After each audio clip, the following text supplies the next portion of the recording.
Bismillahirrahmanirrahim. Assalamualaikum warahmatullahi wabarakatuh. Yang kami hormati Kepala SMP IT Samratul Fuad Pemalang, Bapak Hananto Widiaksono, Sarjana Sosial. Yang kami hormati Bapak Ibu Dewan Guru serta seluruh karyawan SMP IT Samratul Fuad Pemalang. Yang kami hormati pula Bapak Ibu siswa-siswi SMP IT Samratul Fuad Pemalang, serta yang saya sayangi adik-adik siswa-siswi SMP IT Samratul Fuad Pemalang. Alhamdulillahirabbil alamin. Pagi ini kita akan mengadakan teleschooling. Saya diminta untuk memberikan materi tentang corona, edukasi tentang corona. Bapak Ibu serta adik-adik yang saya sayangi, kita tahu bahwa virus corona ini saat ini menjadi momok bagi masyarakat. Semua orang membicarakan masalah virus corona ini. Ada berita yang sebagian benar dan ada yang berita yang sebagian hoax atau banyak yang dibuat-buat. Oleh karenanya, mudah-mudahan dengan kita mengadakan edukasi seperti ini, kita bisa memahami secara baik dan secara benar, tidak tertipu dengan hoax-hoax, apalagi kita ikut menyebarkan berita-berita yang tidak jelas sumbernya itu. Baik Bapak-bapak dan Ibu-ibu yang kami hormati, untuk menyingkat waktu, mari kita mulai untuk sesi edukasi wabah corona. Bapak Ibu yang kami hormati dan adik-adik semuanya, pada kesempatan ini saya akan menyampaikan tentang wabah corona, bagaimana kita mensikapinya. Seperti kita ketahui, kita sudah banyak dengar kisah tentang virus corona. Awalnya virus corona itu dari Wuhan, Cina, yang akhirnya menjadi pandemi dunia atau wabah yang mendunia. Kemudian sampai saat ini bertahap penyakit corona itu sudah berjalan dan sudah ada gelombang kedua dengan adanya muncul kasus-kasus baru atau mutasi dari virus yang telah ada itu. Ada juga kisah tentang orang yang meninggal di beberapa benua pada hari yang sama, termasuk di Indonesia juga sekarang juga banyak yang meninggal. Termasuk di Pemalang ini kita tahu bahwa ada berita tentang pasien yang sudah positif dan akhirnya meninggal.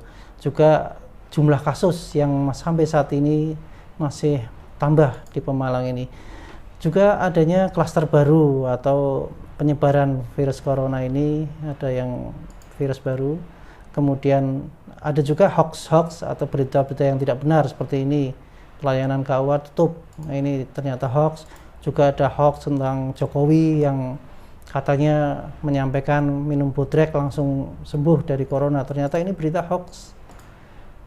Nah, adanya corona ini ternyata memberikan dampak yang luar biasa dari kehidupan kita. Ya, ada banyak perubahan yang terjadi seperti ini. Dulu tidak ada orang nyapu, ngepel, terus pakai seperti ini, ya, face shield atau pelindung muka.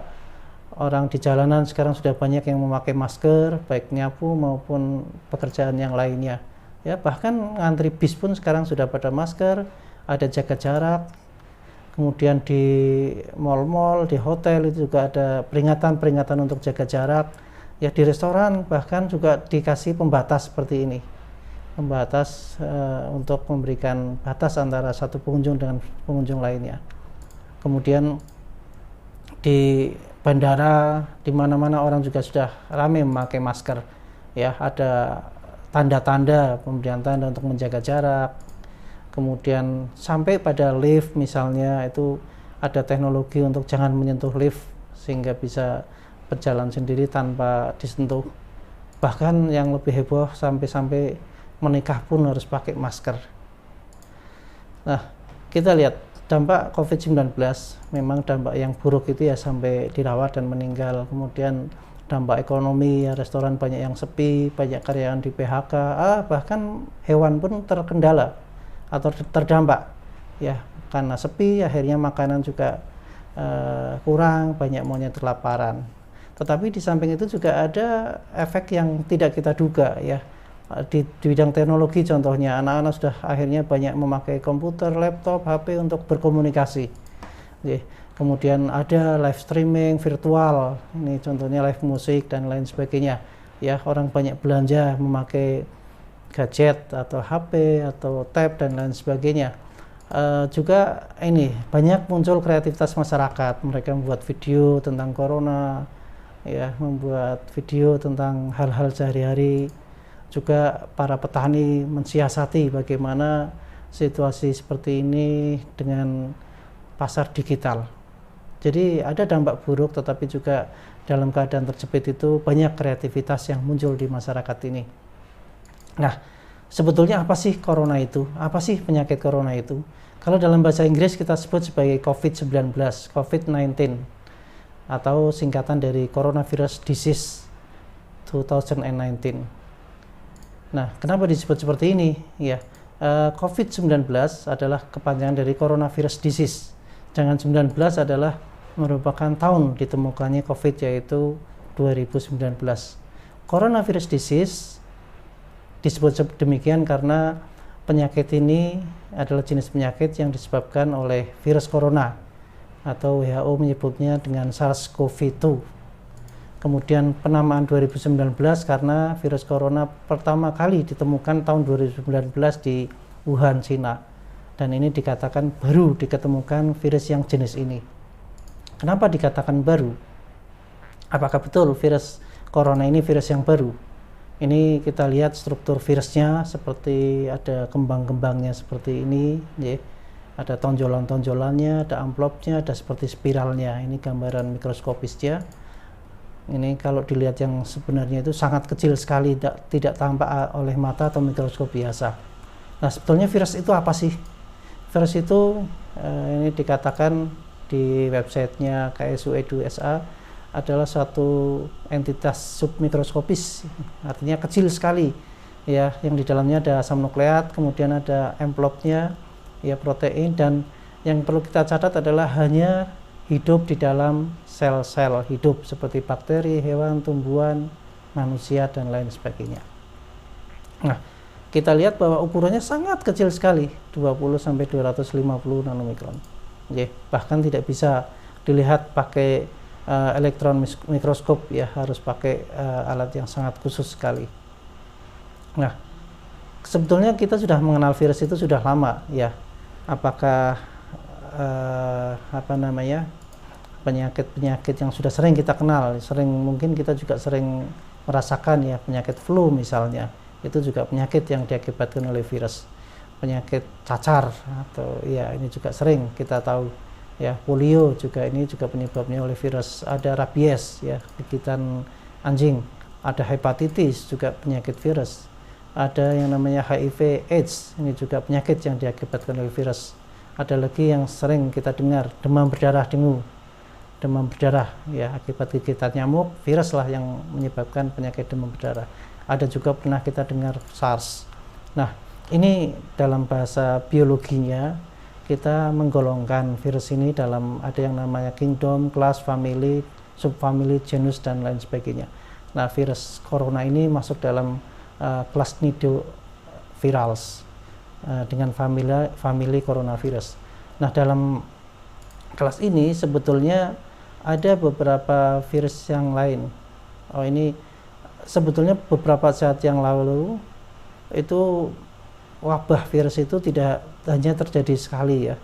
Dulu tahun 2002 misalnya ada virus SARS, ya, di virus SARS ini, kemudian ada virus MERS di Korea, kemudian ada Ebola dulu di Nigeria, ya, ada yellow fever di Angola, kemudian virus Zika, juga ada swine flu di Meksiko. Jadi sudah lama virus-virus yang menyerang menjadi outbreak atau menjadi wabah di dunia.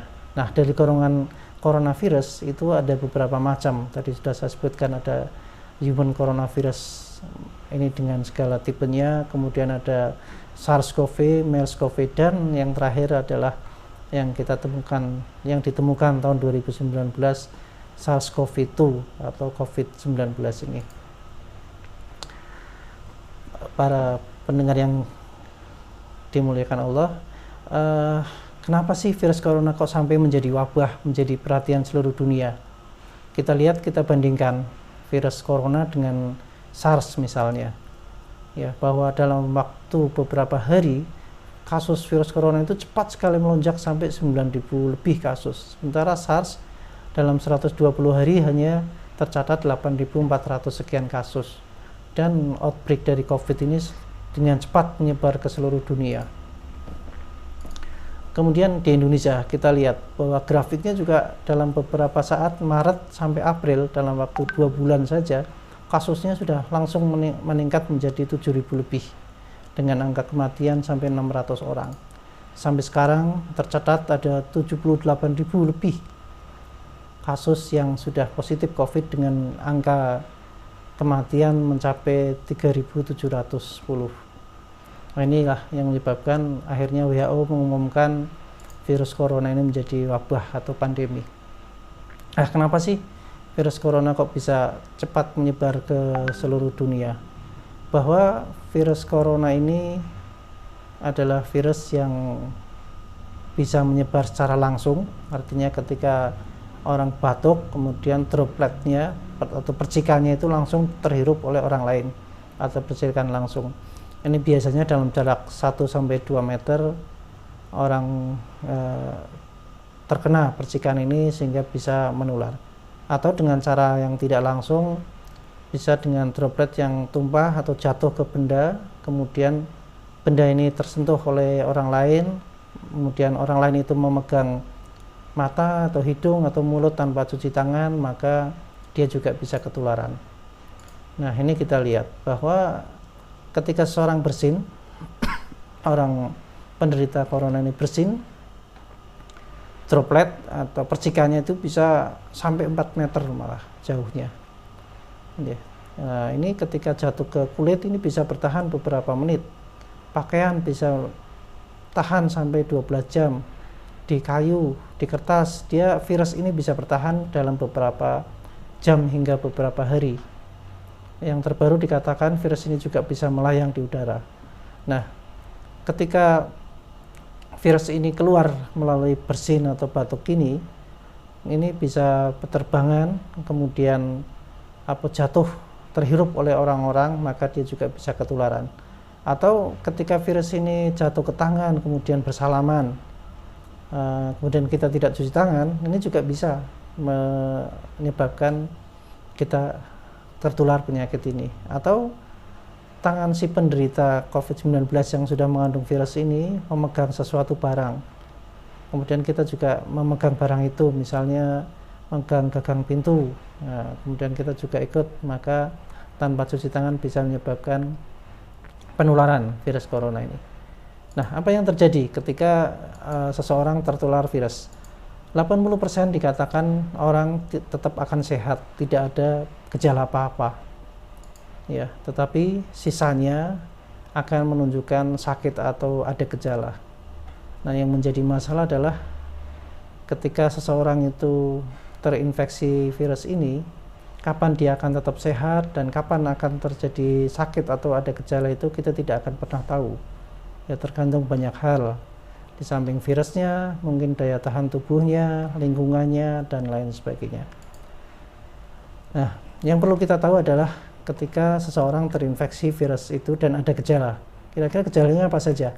Gejala yang paling sering adalah demam atau panas, kemudian batuk.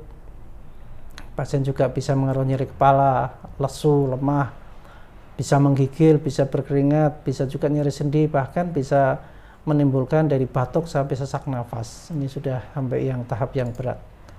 Nah, ini bisa batuk, demam, nyeri kepala, dan lain sebagainya. Tetapi juga ada gejala-gejala lain seperti diare, mual, muntah, sakit tenggorok, dan sakit mata. Bahkan yang WHO juga menyatakan pasien dengan diare juga bisa mungkin adalah gejala awal dari sakit corona ini. Bapak, ibu-ibu, dan siswa-siswi yang kami hormati, bahwa kita tahu corona ini menyerang tidak pilih-pilih. Ya, jadi corona bisa menyerang semua orang, laki-laki atau perempuan, anak atau orang tua, remaja atau dewasa, orang desa atau orang kota, pelajar atau pekerja, atau semua orang itu bisa terkena terserang virus corona. Nah, tetapi ada beberapa orang, golongan orang yang rentan tertular virus corona, ya, terutama orang tua, orang dengan sakit darah tinggi, diabetes, ada penyakit jantung, penyakit kanker, penyakit infeksi saluran nafas kronis, asma misalnya, atau orang dengan stroke, serangan jantung. Itu orang-orang yang wajib kita perhatikan karena mereka lebih rentan atau mempunyai risiko tertinggi tertular COVID-19 ini. Nah, ketika ada pasien dengan dugaan COVID, bagaimana dokter mendiagnosisnya? Maka dokter akan melakukan anamnesis atau pertanyaan-pertanyaan, ada kontak atau enggak, riwayat perjalanan, pekerjaan, ada gejala demam, batuk, sesak seperti yang tadi saya sebutkan, kemudian diperiksa fisiknya, suhunya, tekanan darahnya, parunya, dan seluruh tubuhnya. Kemudian dilakukan pemeriksaan penunjang, laboratorium tes darah rutin, fungsi ginjal untuk cari komplikasi kalau memang diperlukan, dan yang lebih penting biasanya dilakukan rapid test, dan terakhir adalah swab PCR. Juga sering dilakukan pemeriksaan ronsen ya untuk mencari komplikasi pada paru. Nah, apa sih akibatnya kalau seorang terserang penyakit COVID ini? Orang bisa menjadi sakit ringan atau yang tanpa gejala tadi. Ya, tidak ada gejala apa-apa, ya 80%, tapi bisa menimbulkan gejala dari yang sakit ringan, ya, infeksi saluran nafas atas, demam, batuk pilek yang seperti biasa, tetapi juga bisa sampai sesak nafas, ya, batuknya tambah memberat karena sudah ada infeksi paru-paru, atau infeksi seluruh tubuh, ya sudah semakin berat, shock, bahkan bisa meninggal. Nah, terus kalau sudah terinfeksi, bagaimana?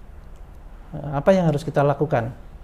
Kalau orang itu tanpa gejala atau gejala ringan, maka kita cukup melakukan isolasi mandiri di rumah. Isolasi mandiri di rumah. Bagaimana? Gunakan kamar terpisah dari keluarga. Ya, pemakaian barang pribadi jangan bersama-sama, piring sendiri, gelas sendiri, sendok. Peralatan mandi, sikat gigi, handuk, gayung juga sendiri, termasuk spray, ya, diganti sendiri. Di samping itu kita juga harus menjaga kebersihan ruangan dan barang-barang dengan cairan disinfektan. Kalau memberat baru periksa ke pelayanan kesehatan yang terdekat. Nah, juga kalau misalnya demam ringan atau batuk, sementara beri obat-obatan untuk mengurangi gejala panas, ya, batuk. Nah, yang lebih penting ini, kita harus menerapkan protokol kesehatan, jaga jarak, etika batuk, masker, cuci tangan, pemakaian disinfektan, dan lain-lain. Juga jangan menyentuh mata, hidung, atau mulut tanpa mencuci tangan terlebih dahulu. Jadi sering-sering kita cuci tangan sesuai dengan protokol kesehatan ini. Kemudian usahakan kalau bisa kita ukur suhu ya setiap hari. Kemudian yang lebih penting adalah kita tetap harus meningkatkan daya tahan tubuh kita. Ya, kita tahu bahwa pasien yang sakit corona ini bisa tanpa gejala ketika daya tahan tubuh kita itu salah satunya karena ketika daya tahan tubuh kita itu baik. Nah, untuk tentu kita semua tidak ingin terserang penyakit corona ini. Oleh karenanya mencegah lebih baik daripada kita harus melakukan isolasi mandiri tadi. Bagaimana cara mencegahnya? Ada hal-hal yang harus dihindari dan ada hal-hal yang harus kita lakukan. Apa yang harus dihindari? Ya, misalnya jangan terlalu dekat dengan binatang ya yang mungkin bisa menjadi sarana penularan dari virus COVID-19 ini. Unggas, burung. Memakan daging mentah ini juga sebaiknya ketika makan daging yang matang ya, jangan yang mentah atau kurang matang. Dan hindari berada di keramaian atau di sekitar orang sakit ya. Kita jangan berkerumun di tempat keramaian atau mengunjungi kegiatan-kegiatan yang sifatnya massal ya, banyak orang. Nah, ini apa yang harus kita lakukan untuk mencegah? Selalu mencuci tangan dengan sabun ya. Cuci tangan dengan cara yang benar, nanti akan saya sampaikan. Kalau misalnya kita batuk, maka tutup mulut kita, atau ada etika batuk nanti juga akan kita sampaikan ya, bisa ditutup dengan tisu, pakai masker, atau dengan lengan kita ya. Selalu gunakan masker ya, ketika pergian ataupun keluar dari rumah. Kemudian yang terakhir, jika merasa kurang sehat maka segera konsultasikan dengan dokter. Ini kita lihat hal-hal yang sehari-hari kita perlu perhatikan ketika di rumah kita ya. Kita coba selalu perhatikan telepon atau ponsel yang sering kita pakai, sering-seringlah dibersihkan. Keran ya, karena bisa menjadi sumber penularan. Gagang pintu toilet, wastafel, ya, saklar lampu, meja, kursi, ya. Ini perlu kita coba bersihkan secara berkala. Ya, jangan kotor atau jangan sampai menjadi sarana penularan dari virus COVID ini.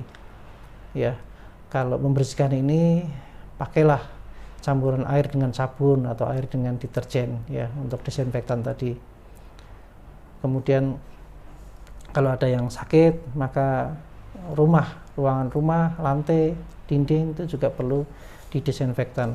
Ya. Kalau ada tempat-tempat yang sangat terkontaminasi, misalnya meja makan yang dipakai penderita, maka dilap kain dulu, dilap kain yang telah dibasahi disinfektan. Jangan langsung disemprot, ya, karena malah dikhawatirkan virusnya akan ikut tersemprot malah menyebar kemana-mana. Jadi dibasahi dengan kain yang sudah diberi deterjen. Jangan lupa kita menggunakan sarung tangan, handscoon ya, untuk memegang lap ini. Nah, ini kebiasaan-kebiasaan yang direkomendasikan untuk mencegah virus COVID ya. Selalu biasakan mencuci tangan dengan sabun di air mengalir ya. Biasakan jangan menyentuh mata, hidung, mulut tanpa mencuci tangan dulu. Kemudian menghindari kontak dengan orang yang sakit atau berhubungan dengan orang-orang sakit atau dekat-dekat dengan orang yang sakit. Ya. Kemudian kalau terpaksa batuk atau bersin, tutupi. Kalau ada masker, kalau tidak dengan lengan seperti ini. Ya, jangan lupa juga sering-sering menggunakan disinfektan untuk permukaan-permukaan benda-benda yang ada di rumah kita. Dan kita mesti stay home kalau sakit, di rumah saja. Kita perlu tahu juga bagaimana cara mencuci tangan yang benar. Ya, jadi ada WHO merekomendasikan 6 langkah cuci tangan. Yang pertama, kita ambil sabun di tangan kita, kemudian digosok-gosok di permukaan tangan kita. Ini langkah yang pertama. Okay. Kemudian langkah yang kedua, kita gosok punggung tangan kita, nah, seperti ini, bergantian kanan dan kiri ya. 1, 2, 3 sampai 8. Setelah punggung, kemudian sela-sela jari, gosok sela-sela jari. Sela-sela jari kita gosok, kita pegang jempol kita, kemudian kita putar 1, 2 dengan hitungan. Kemudian tangan kiri, gantian tangan kanan dan tangan kiri. Setelah itu langkah keempat, kita membersihkan ujung jari dengan cara saling mengunci seperti ini. Ya, yang terakhir, kuku kita letakkan di telapak tangan kita, gantian kanan dan kiri. Ya, sekali lagi kita mulai dengan telapak tangan kita, kemudian punggung tangan kanan dan kiri, kemudian sela-sela jari, kemudian jempol kita putar-putar ya, kemudian saling mengunci, dan yang terakhir dengan menggosok jari-jari seperti ini. Nah, ini beberapa hal yang perlu diperhatikan kapan kita harus cuci tangan. Yang pertama, ketika kita batuk atau bersin ya, itu segera kita cuci tangan. Ketika kita mau menjaga orang sakit atau sudah ketemu orang sakit atau merawat luka atau sebelum atau selama atau setelah mengolah makanan ya, yang pintar masak, yang biasa masak, sebelum dan setelah makan tentunya. Jangan lupa kita juga ketika membuang sampah ya, kita harus setelah itu cuci tangan. Setelah ke toilet itu juga jangan lupa cuci tangan dengan sabun juga. Juga ketika kita menyentuh binatang atau makanan atau kotoran binatang, itu juga perlu kita melakukan cuci tangan dengan sabun seperti cara yang tadi. Jangan lupa juga ketika kita mengganti popok anak kita atau membersihkan anak yang selesai dari toilet, itu juga perlu kita untuk melakukan cuci tangan. Ini khusus untuk para dewan guru dan karyawan sekolah, kita perlu tahu ini. WHO juga sudah mengeluarkan beberapa rekomendasi untuk sekolah, apakah perlu dibuka atau tidak, kalau dibuka syaratnya apa, dan lain sebagainya. Nanti bisa dibaca lebih lengkap pada artikel dari WHO ini. Beberapa hal yang perlu saya sampaikan adalah bahwa untuk menjadi pertimbangan sekolah apakah akan kembali melakukan kegiatan tatap muka atau teleschooling, maka ada 3 hal setidaknya. Yang pertama, semua karyawan, guru, siswa, orang tuanya juga perlu mendapatkan informasi yang cukup tentang COVID-19, dari pencegahan, dari apa itu COVID-19, bagaimana cara mencegahnya, bagaimana cara penularannya, bagaimana cara mencari pertolongan ketika ada anak yang sakit, dan lain sebagainya. Kemudian sekolah juga harus memahami dengan baik tentang situasi lokal dan sebaran kasus COVID-19 di Pemalang ini, ya, terutama di daerah-daerah yang dekat dengan sekolahan. Ya, kita mesti tahu daerah mana yang banyak menderitanya, daerah mana yang tidak ada, daerah mana yang berpotensi menjadi sumber penularan, dan lain sebagainya, jumlah kasusnya gitu. Kemudian juga mulai diidentifikasi ulang kesiapan sarana dan prasarana sekolah kaitannya dengan pencegahan COVID-19 di sekolah dan pengawasannya, nanti akan saya sampaikan. Nah, kalau diputuskan bahwa sekolah siap untuk melakukan tatap muka, maka apa yang harus dilakukan? Yang pertama tadi, edukasi siswa, guru, seluruh karyawan, dan bapak ibu dari siswa tentang COVID-19, ya, tentang gejala, pencegahan, cara cuci tangan, penggunaan masker, dan lain sebagainya. Kemudian sementara disarankan untuk menghindari salaman atau cipika-cipiki, ya, antar teman gitu. Kemudian sekolah juga harus melakukan penjadwalan rutin untuk cuci tangan dengan sabun, ya, dengan air mengalir. Kemudian kebersihan rutin di ruangan dengan deterjen atau disinfektan seperti toilet, ruang olahraga, ruang ganti, dan lain sebagainya. Kemudian juga kebersihan permukaan yang sering disentuh, ya, seperti meja, mainan, gagang pintu, ya, buku, dan lain sebagainya, seperti yang saya sampaikan tadi. Kemudian ini kita harus melakukan kajian tentang upaya pengurangan risiko paparan atau kontak permukaan, baik di dalam kelas, di ruang ganti, luar ruangan, dan lain-lain. Kemudian apalagi yang perlu kita lakukan? Nah, ini beberapa hal, ya. Misalnya kebersihan harus ditingkatkan frekuensinya.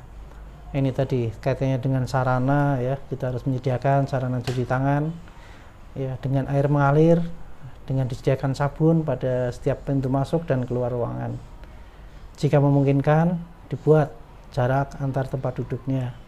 Kemudian ruangan, ini perlu diperhatikan ventilasi yang cukup, yang baik, okay, biar ada udara yang cukup untuk keluar dan masuk dari ruangan itu. Pemakaian masker, ya, direkomendasikan untuk para siswa, para guru, dan semua sivitas akademika, karyawan yang ada di sekolah itu. Kalau memungkinkan, ya, dilakukan cek suhu tubuh ketika masuk ke lingkungan sekolah. Dan ketika ada karyawan, guru, atau siswa, atau siapa saja yang sakit, maka segera diminta untuk periksa ke dokter. Nah, yang penting bagi kita harus tahu tentang COVID-19 dan tahu cara mencegahnya, dan yang lebih utama kita jangan panik, tetapi harus tetap waspada. Yang harus kita lakukan, tetap jaga stamina, tingkatkan imunitas, tetap sehat beraktivitas, dan jangan lupa tetap hidup bahagia. Ini dari Ian Lavances yang mesti kita renungkan. Tidak ada badai di dalam hidup kita yang tidak akan pernah berakhir, ya, badai ini pasti akan berakhir. Sekian dari saya, mohon maaf jika ada kekurangan. Terima kasih atas perhatiannya. Kami akhiri. Assalamualaikum warahmatullahi wabarakatuh.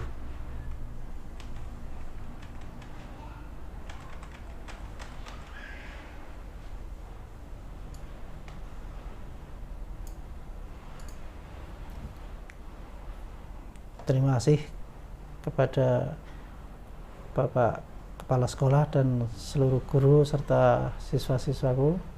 Mudah-mudahan apa yang saya sampaikan bermanfaat, dan jika ada hal-hal yang belum jelas nanti bisa ditanyakan atau kita bisa diskusikan lebih lanjut.